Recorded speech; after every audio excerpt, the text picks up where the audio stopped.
ഈ സർവീസ് അബോധ യാക്കോണിയ ദശമിഷ്ഠ എന്ന് പറയുന്നതിന്റെ ഡബിൾ മീനിങ് എപ്പോഴും ഉണ്ട്. ഒന്ന് സർവീസ് ടു ഗോഡ്, മറ്റത് service to human beings. Service to God, service to human beings. നമുക്കിത് തമ്മിൽ സെപ്പറേറ്റ് ചെയ്യാൻ ഒക്കത്തില്ല. ഇന്നലെ സ്വിറ്റ്സർലൻഡിൽ നിന്ന് വന്ന ആ പുള്ളിക്കാരന്മാരും പുള്ളിക്കാരികളും ഒക്കെ എന്നോട് ചോദിച്ചത് എങ്ങനെയായി സ്പിരിച്വാലിറ്റിയും സോഷ്യൽ സർവീസും കൂടെ കണക്ട് ചെയ്യുന്നത്.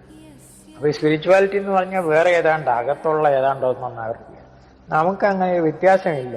ദശമിഷ്ഠ ഡിയാക്കോണിയ എന്ന് പറഞ്ഞാൽ it includes the worship of the temple. അബോധ എന്ന് പറഞ്ഞാൽ ടെമ്പിൾ വർഷിപ്പ് എന്നാണ്. ഓൾഡ് ടെസ്റ്റമെന്റില് അബോധ എന്ന് പറഞ്ഞാൽ not just private worship of God, temple വർഷിപ്പിന് അബോധ സാധാരണ പറയും. ജെറൂസലം ടെമ്പിളിലെ വർഷിപ്പിന്, അതായത് ദൈവത്തിന് യഹോവയ്ക്ക് എല്ലാ യാഗങ്ങളും അനുദിനം യാഗങ്ങൾ അർപ്പിക്കുന്ന ആ ഒരു പ്രക്രിയയ്ക്കാണ് ദശമിഷ്ഠ എന്ന് പറയുന്നത്, അല്ലെങ്കിൽ അബോധ എന്ന് പറയുന്നത്. ആ അബോധയ്ക്ക് തന്നെ മറ്റേ അർത്ഥമുണ്ട്. സെർവന്റ് ഓഫ് യഹ്വേ, എബദ് Yahweh, servant of the Lord. He is the one who serves the Lord and serves the people. ഈ രണ്ട് സർവീസും തമ്മിൽ നമ്മൾ സെപ്പറേറ്റ് ചെയ്യുന്നില്ല. ഓർത്തഡോക്സ് വിശ്വാസത്തിന്റെ പ്രധാനപ്പെട്ട സംഗതി അതാണ്.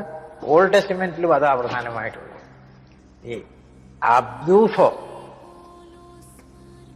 അബോധ എന്ന് പറയുന്നത് it is both the service of God and the service of humanity.